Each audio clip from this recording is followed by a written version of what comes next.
लाडू स्कूलवरून आल्यावर मम्माने दिलं असं कोणतं सरप्राईज आणि दोन्ही बहिणींसोबत लाडूची मस्ती। राम राम मंडळी। आज दुपारी जेव्हा लाडू स्कूलवरून घरी आला तेव्हा त्याला खूप भूक लागली होती, म्हणून मम्माने आज काय स्पेशल बनवलं बघा। आज आम्ही हॉटेलसारखी चमचमीत आणि टेस्टी पावभाजी घरातच बनवली होती। मस्त तव्यावर पाव शेकून जेव्हा लाडू समोर ही गरमागरम पावभाजी आणली ना, तेव्हा लाडू खूप खुश झाले। अगदी शहाण्या मुलासारखं पोट भरून नाश्ता केला आणि त्याला ही होममेड पावभाजी खूप आवडली बरं का। पावभाजी खाऊन झाल्यावर घरात लाडूची काय मस्ती सुरू झाली बघा।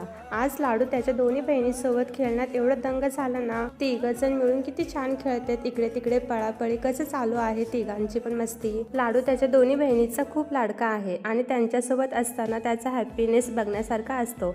भावा बहिणीचे प्रेम बघून मन अगदी प्रसन्न झालं। खेळून झाल्यावर संध्याकाळचं हे इव्हनिंग व्ह्यू बघा। ढगाआड लपणारा सूर्य आणि थंडगार वारा यामुळे दिवसभराचा सगळा थकवा 1 मिनिटात पळून गेला।